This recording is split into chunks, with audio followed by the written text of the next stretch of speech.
А где фоткаются все?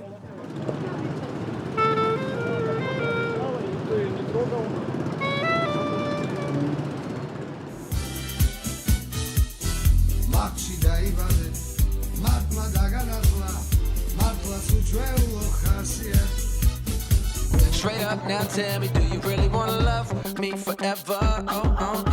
Ay lady, lady Capuletti, teste sasira harveti, ay lady. Sigiže stres, nu varda mišli, sigiže carvepši maš žolec.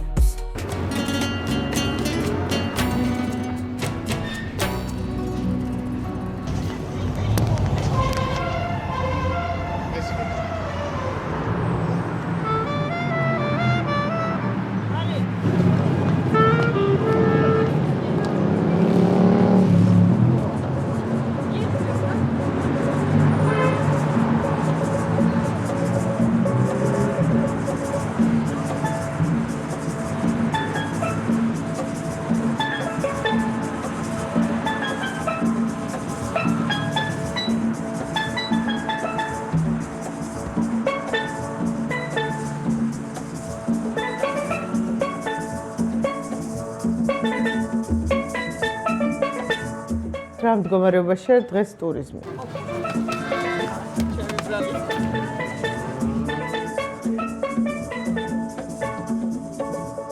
მე გახლავართ ნატალია ბახტაძე-ეგლენდერი, წარმოვადგენ საქართველოს ეკოტურიზმის ასოციაციას, ვარ მისი თავმჯდომარე. საქართველოში ტურიზმი ვითარდებოდა ძალიან დიდი ხნის განმავლობაში, 90-იანი წლებიდან მოყოლებული იყო ადგილები, რომელიც საინტერესო იყო ევროპელი ტურისტებისთვის, მათ შორის თავმჯდომარეებისთვის ასევე. სვანეთში უშგული ამ შემთხვევაში როგორც ყველაზე მაღალი სოფელი ევროპაში.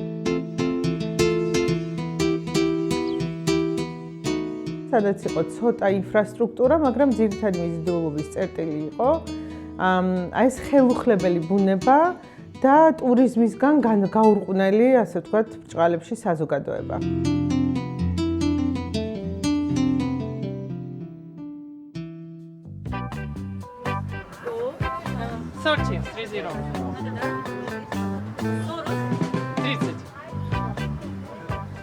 დროთა განმავლობაში ძირითადად ციფრებმა დაიწყო ზრდა, მაშინ, როდესაც საქართველოს ამოიღეს, ასე ვთქვათ, საშიში ვერ ვიტყოდი, მაგრამ წითელი სიიდან, სადღაც 2000-იანების, ანუ უკვე შუაში და ნელ-ნელა რასაკვირველია იმ ტურისტების ნაკადმა უფრო ინტენსიურად დაიწყო გაზრდა.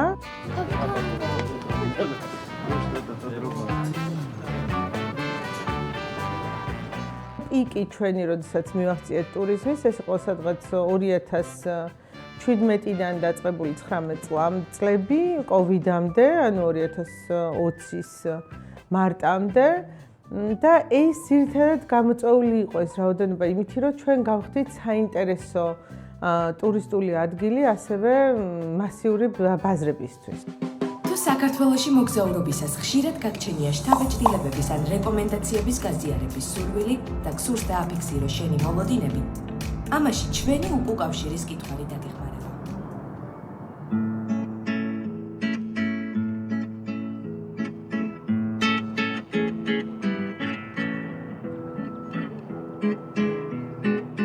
კორონას დროს ძალიან კარგად გამოჩნდა რამოდენიმე საკითხი, რის გამოც არ არის ტურიზმი მომზადებული.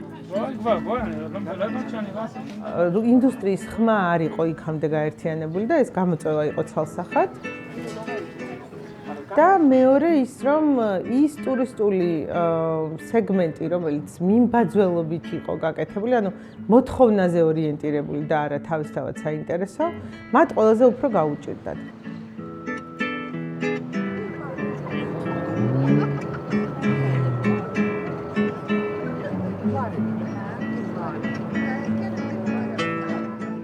სამაგიეროდ ის პატარა მცირე და საშუალო მეწარმეები, რომლებიც აი ისეთ განსაკუთრებულ პროდუქტს ქმნიდნენ, რომელიც თვითონ ქართველებისთვისაც საინტერესო იყო, ჩაკეტილი საზღვრების პირობებში მეტნაკლებად რაღაცა შემოსავალი ჰქონდა.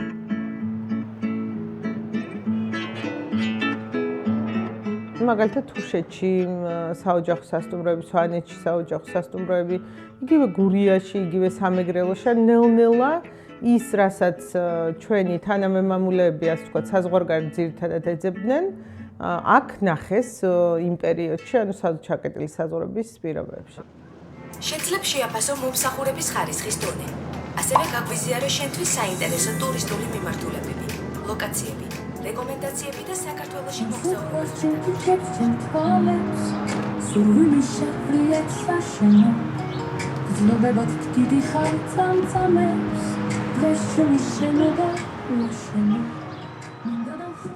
ამბობენ, რომ ეს არის ციფრები, ეს ციფრები არის მხოლოდ ციფრები და ტურიზმი ციფრებია და ასე შემდეგ.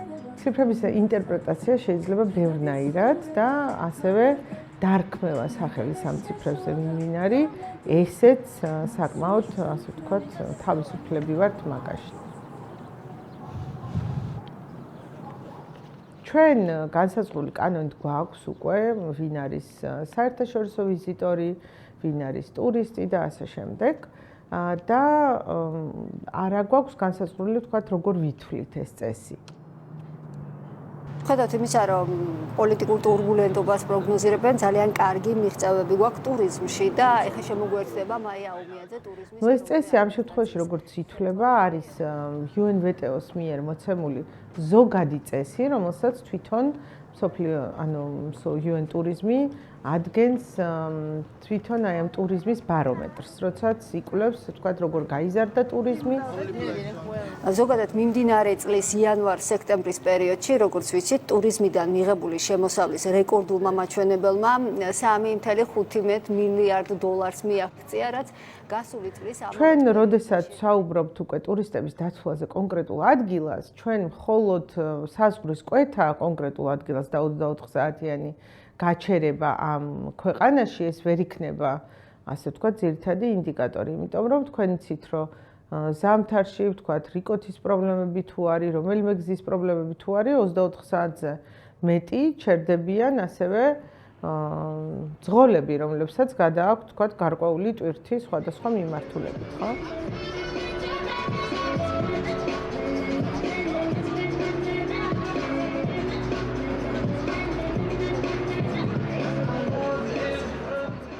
დაცვა რისთვის გვჭირდება, ხო? დაცვა გვჭირდება იმისთვის, რომ ვიცოდეთ ის ტურისტები, რომელიც ჩვენ გვინდა, რომ ჩვენთან ჩამოვიდეს, რეალურად ჩამოდიან თუ არა, ვინ ჩამოდის, რა მიზნით ჩამოდის და როგორ შეიძლება ვთქვათ, ჩვენ როგორ უნდა დავგეგმოთ ჩვენი პროდუქტის განვითარება და მარკეტინგი იმისათვის, რომ მივაღწიოთ იმ მიზანს, რაც არის ჩვენი სურვილი.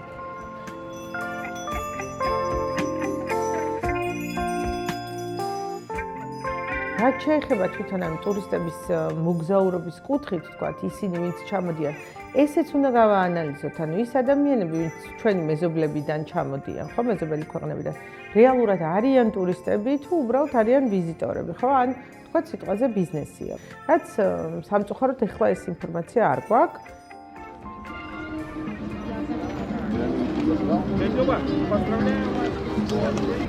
И с 8 марта еще, кстати, вас поздравляю. Летая, с 8 марта поздравляю. პირველი რაც არის საერთაშორისო მოგზაურობის რუსები არიან, ანუ ტურისტები პირველ ადგილას და ევროპული ქვეყნები საკმაოდ დაბლა არის. თუ ჩვენ აქამდე გქონდა სტრატეგია, რომ ჩვენ გვინდა რაც შეიძლება მეტი ევროპელი ტურისტი ჩამოვიდეს საქართველოში, ხო? ახლა ეს სტრატეგია არ ვიცით რა არის.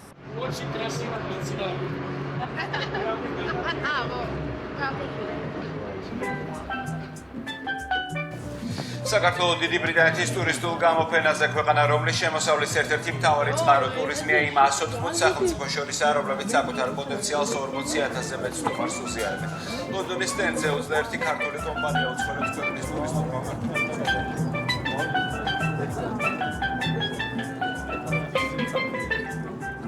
საქართველოს ტურიზმის ეროვნული ადმინისტრაცია ინდოეთის ქალაქ მუმბაიში აზიაში ერთ-ერთ უდიდეს ტურისტულ გამოფენაში მონაწილეობდა. ჩვენი ქვეყანა დამთვალიერებლის წინაშე დიდი დელეგაციით და ეროვნული სტენდით წარდგა ტურიზმის ეროვნულ ადმინისტრაციასთან ერთად საერთაშორისო გამოფენაზე.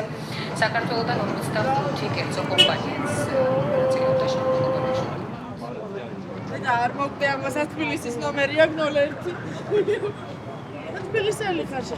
თბილისელი. ოჩა. მაგრამ შენ თბილისელი. ნელ-ნელა გამოჩნდა რომ აი ძირითადი პოზიციონირება საიტკენაც მივდიოდით, ასე ვთქვათ, არის ისეთი ბაზრები, რომელიც არის აღმოსავლური ბაზრები, რომლისთვისაც ძირითადად დამახასიათებელი არის მასობრივი ტურიზმი.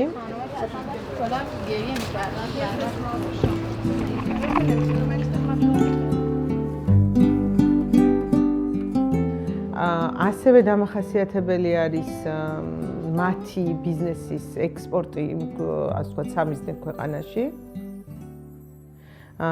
მაგალითად, აი სიტყვაზე რუსებზე იყო ეს პირველი ესეთი ტალღა, როდესაც ადრე ვთქვათ, თუ ადგილობრივ გიდებს ქირაობდნენ, ან ადგილობრივი ტრანსპორტი ჰქონდათ, მერე უკვე ჩაანაცვლეს საკუთარი, ასე ვთქვათ, ტრანსპორტით და გიდებით, ხო? ექსულერეთი ექსულერეთი ექსულერეთი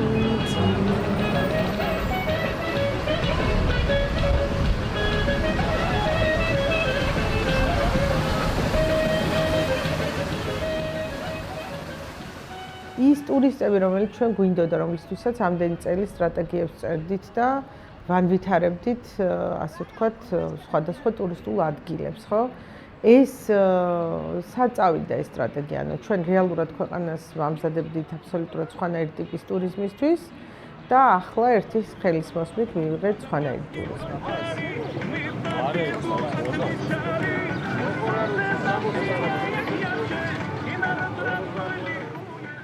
მაგალითად, გაერთიანებულ ემირატებში, დუბაიში არის ერთ-ერთი პრიორიტეტი ტურიზმი. საკმაოდ დიდი შემოსავალი აქვს ტურიზმიდან, კი ბატონო.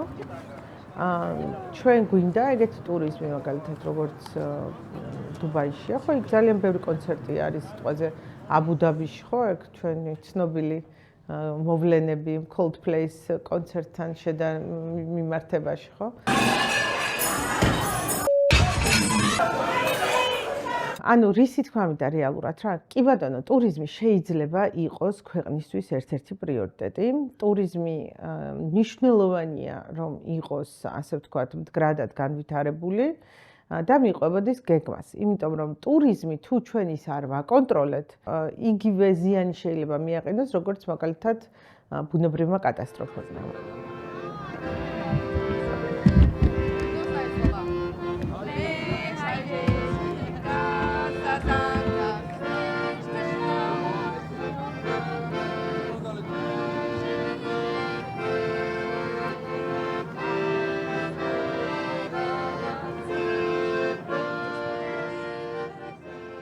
მაგალითად, ჭარბი ტურიზმი, ანუ ოვერტურიზმი, რასაც ქვია, ხო? რომელიც უბრალოდ იგივენაირად ანგრევს, ცვლის კულტურულ ლანდშაფტს. პრობლემა არის ნარჩენების მართვაზე, პრობლემა არის იგივე წყლის ნაწილში, ხო? ესეთი ტიპის ტურიზმი, როდესაც დაიწყო ევროპაში, პირველი რაზეც დაიწყო ადგილობრივმა მოსახლეობამ საუბარი, იყო იმაზე, რომ ჩვენ პირველ რიგში ჩვენ უნდა ვიყოთ ჩვენი ქვეყნისთვის პრიორიტეტები და შემდეგ უკვე ყველაფერი დანარჩენი, ანუ ეს გარემო არ უნდა შეიცვალოს ისე, რომ იყოს ტურისტზე, ანუ მორგებული, უნდა იყოს ჩემზე მორგებული.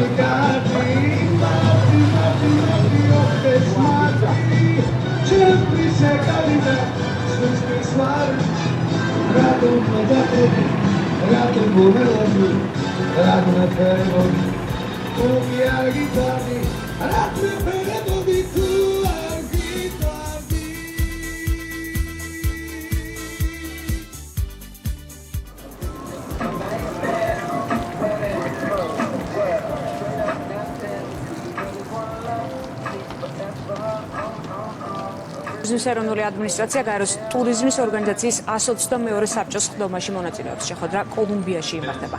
ხდომა გაეროს ტურიზმის ორგანიზაციის გენერალურმა მდივანმა ზურაბ პოლურიკაშვილმა გახსნა. ჩინელი და ინდოელი ტურისტი თუ ხართ, რას დაათვალიერებდით? ძირითადად წახვიდოდით აი იმ ადგილებში ძველი თბილისი. სავარაუდოდ აფრინდებოდით იმ რაღაცა ბუშტით ზემოთ და იქიდან ჩამოხვიდოდით. მე აუცილებლად წახვიდოდით მცხეთაში ესე ჩქარ წრიულ ტურზე, იქ რაღაცა იქ სუვენირებს იყიდით, რომელიც ძირითადად თურქეთში არის წარმოებული, ან თვითონ ჩინეთში.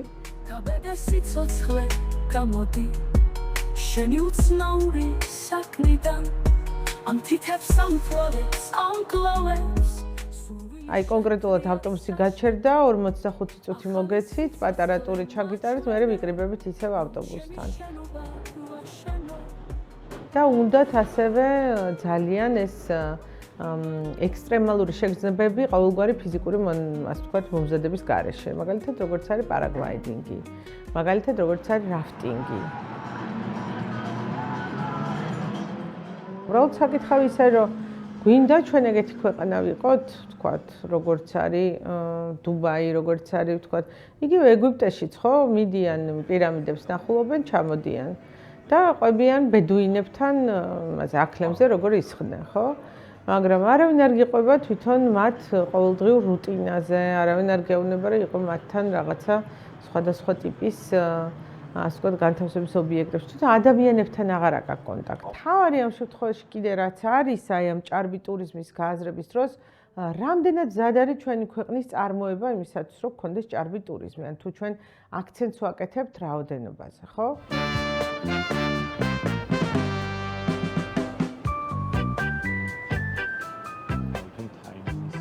ერთ-ერთი მთავარი პრინციპი, რაც თავის დროზე განვითარდა საერთაშორისო ასე ვთქვათ, ტურისტული ადგილის მართვის მეთოდოლოგიაში, ეს არის იმის დათვლა რეალურად, რასაც ჩვენ ტურიზმში ვახარჯინებთ, იქიდან რამდენი რჩება ჩვენ ქვეყანაში. ანუ სად გაედინება ის ფული, რომელიც ჩვენთან იხარჯება, ვთქვათ, სიტყვაზე, არ ვიცი მე, სვეტი ცხოვლის გამო, ვიღაცამ ნახა სვეტი ცხოველი რაღაც ფოტოზე და მოინდომა, რომ ჩამოვიდეს ქვეყანაში, ხო?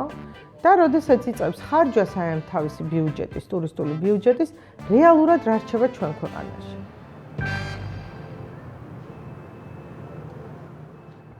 როდესაც ჩვენ არ გვაქვს, არც ჩვენი არ არის, არც სამშენებლო მასალა, არც ავტომობილები, არც ნავთობი გვაქვს ჩვენი, არც ტექსტილს არ ვაწარმოებთ, არც იგივე აი რასაც ვიყენებთ, ხო? ყველაფერს ეს ყველაფერი არის იმპორტირებული. ავიაკომპანია ჩვენი არ არის. და მე უკვე გადადიხარ სად გადის ეს ფული, ხო? საბოლოო ჯამში თუ მაგალითად ბრენდს სასტუმროს ჯავშნის, იქ ბრენდის ღირებულებაც რასაკვირველია გაედინება, ხო? და ბოლოს უნდა გააკეთო ანალიზი, რომ ის ტურისტული ადგილი შენ რითიც იზიდა, არის რეალურად სხვა ეკონომიკის გაყიდვის წერტილი, თუ შენი ეკონომიკის მაგენერირებელი რა.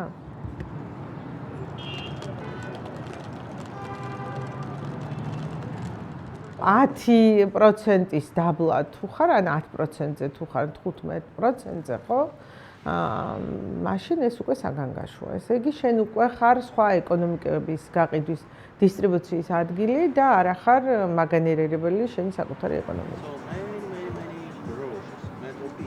ძირითადად ყველაფერი იმპორტირებულია. მათ შორის სურსათშიც.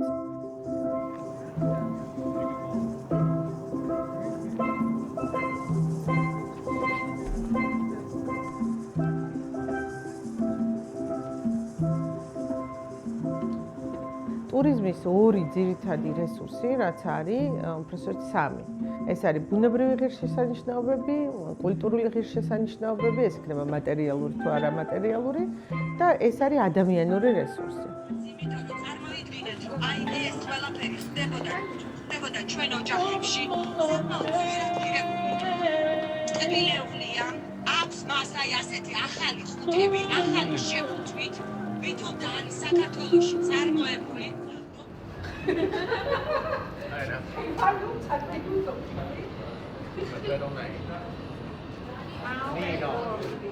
თუ მე ჩემ ქვეყანაში მომსახურება, ვთქვათ, ემსახურება უკვე ინდოელი, ჩინელი და ქართველი მერე მიდის ან იტალიაში ან თქვა სადღაც სამუშაოდ, ხო? მე ამ ერთ რესურსს ვკარგავ.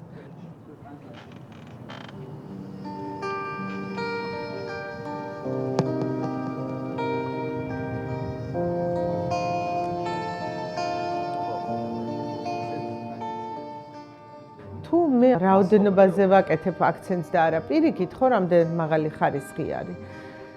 მაშინ გამოდის, რომ მე კულტურულ რესურსებსაც ვაზიანებ. აი ხო თქვა რომ გაიხსენოთ ყაზბეგი 20 წლის წინ და ყაზბეგი ახლა, ხო? ერთ-ერთი ყველაზე მნიშვნელოვანი მაშინ რაც იყო რა, რომ დადგებოდი და გახედავდი და იქვე ხედავდი თვითონ თას, ხო? ძეგლის ფონზე. ეხა იმის შუაში არის სასტუმრო და ესე ვეღარ დაინახავთ მოკლედ იმ ხედს.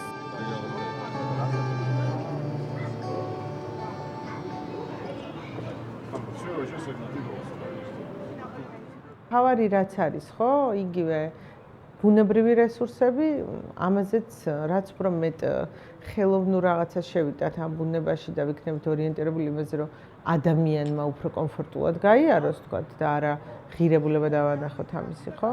იმ ბუნებრივ რესურსაც ნელ-ნელა, ასე ვთქვათ, ვანადგურებ.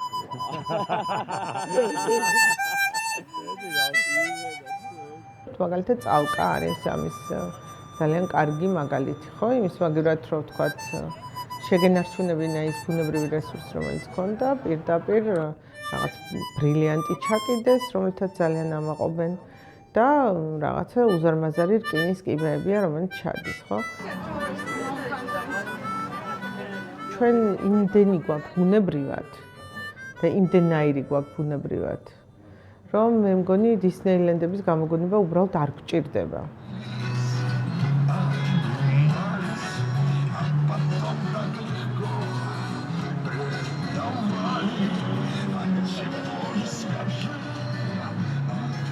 სოფლიოში გავლენიანი სამოგზაურო პლატფორმა TripAdvisor მომხმარებლებს საქართველოში მოგზაურობას და უდაურში სრიალს ურჩევს. სტატიის ავტორმა, ცნობილმა მწერალმა და ბლოგერმა იოლანდა ევანსმა საქართველოში туризმის ეროვნული ადმინისტრაციის პრეს-ტურის ფარგლებში მოგზაურა. Здесь вот, например, где я играю, мать Грузии, часто слышу, что вот то, что она символизирует, очень четко сочетается с характером народа. В одной руке держит пиалу с вином для друзей, для гостей, а в другой руке меч для обороны, если вдруг кто-то нападет. То есть, так и есть.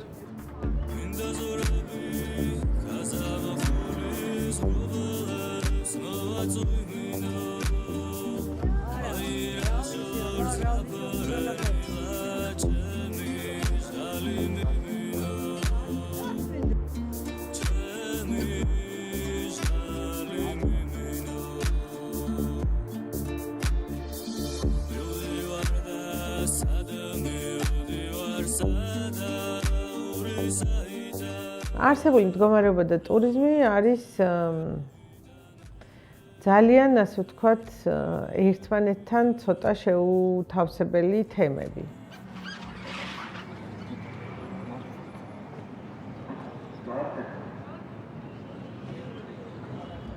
ჩვენ დღემდე ვსაუბრობთ, რომ ჩვენ გვინდა მაღალმხარჯველუნარიანი ევროპელი ტურისტი. და არის ფიცი მწამს ბოლო მაკვირვებს პრინციპი, იმიტომ რომ თუ ჩვენ ასეთი ტიპის ტურისტი გვინდა, პირველ რიგში რაც უნდა გავაკეთოთ, ეს არის უნდა ვუზრუნველყოთ იმ ღირებულებებს, ანუ იმ ადამიანმა, რომელიც ჩვენთან ჩამოდის, თავის თავი უნდა იგრძნოს დაცულად. დაცულად გრძნობს ასევე იმ გარემოში, სადაც ის ღირებულებები, რომელიც იდეაში ჩვენი ღირებულებებიც არის, ეს ღირებულებები, როდესაც ქვეყანაში არ არის დაცული, ხო? მაშინ შეიძლება იმ ადამიანს დაუცველობის, ასე ვთქვათ, შეგრძნება კონდეს. ერთ-ერთი ასეთი გამოვლინება არის, როდესაც იგივე იმ სიაში დაგვაბრუნა ნიდერლანდებმა. იმ ქვეყანათა სიაში, სადაც ისინი არ უწევენ რეკომენდაციას მოგზაურობისთვის. მაშინ ძალიან საეჭვო არის ნებისმიერი, ასე ვთქვათ, მარკეტინგული თუ გამოფენაზე წასვლის, ასე ვთქვათ, დადებითი შედეგი. პიტ მილანო 2025 დასასრულს უახლოვდება. საქართველოს საკუთარი ტურისტული პოტენციალი ევროპის კიდევ ერთ გამოფენაზე წარადგინა 3 დღის განმავლობაში უცხოელ დამთვალიერებლებს შესაძლებლობა მიეცათ გაცნობოდნენ საქართველოს ღირსშესანიშნაობებს და დაეგემოვნებინათ ქართული ღვინო.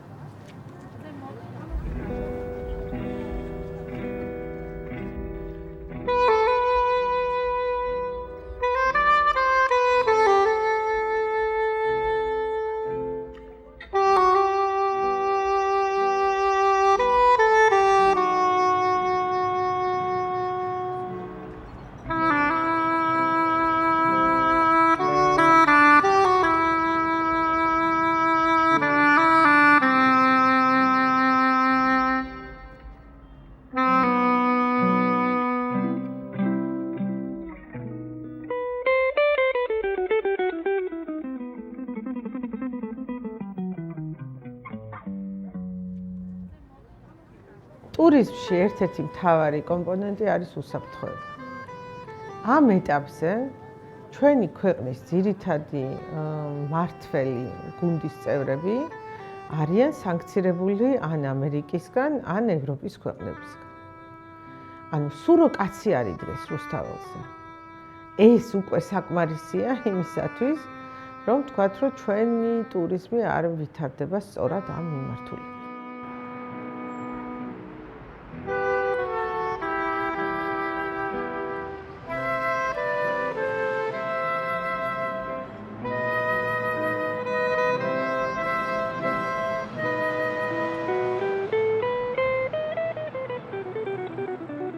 ეხლა როგორც საუბრობენ ჩვენი წევრი ტურისტული კომპანიები, ის ჯავშნები, რომლებიც არის, ანუ რაღაცები, რაც ეხლა უფრო ახლოს იყო, ის რაღაცების დიდი ნაწილი გაუქმდა, მაგრამ ზაფხულის ჯავშნები ჯერ კიდევ არის, ანუ არ გაუქმებულა.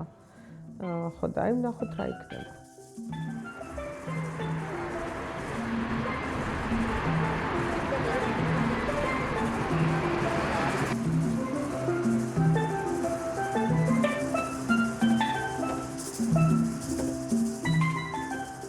ჩვენი წევრებიდანაც ძალიან ბევრი ამბობს, რომ ანუ ფაქტიურად ეს ზაფხული, რაზეც იმუშავეს, ეს იყო უმეტესად ქართული, კანტიკუნტად ევროპული და ყოფილი საბჭოთა კავშირის ქვეყნები. In the 1918, in Georgia, we created first parliament, and in the parliament, 8 members are women. რაც შეეხება თვითონ აი ამ ინტენსიურ, ასე ვთქვათ, სვლას, ეს ალბათ ეგ არის რა, ანუ ბათუმი და თბილისი იქნება, ასე ვთქვათ, გარკვეულწილად ჰაბი, სადაც მაქსიმალური რაოდენობის ტურისტები დაეტევიან და ძირითადად ექნება ეს რაღაცა ჯგუფური ტურიზმი, ურბანული ჰაბები პლუს ანუ ერთდღიანი ადგილები. აი ესეთი ტიპის ტურიზმი, თემზე დაფუძნებული ტურიზმი, ეკოტურიზმი, უფრო სოფლის ტურიზმი, ანუ აი რაზეც უკვე დავიწყეთ დიდი ხანი ანუ მუშაობდით, მათ ეყოლებათ თუ შემცირებული რაოდენობა, მაგრამ ის 1-2 გზააბნეული ხო ესეთი ტიპის ტურისტი ალბათ მიმართა.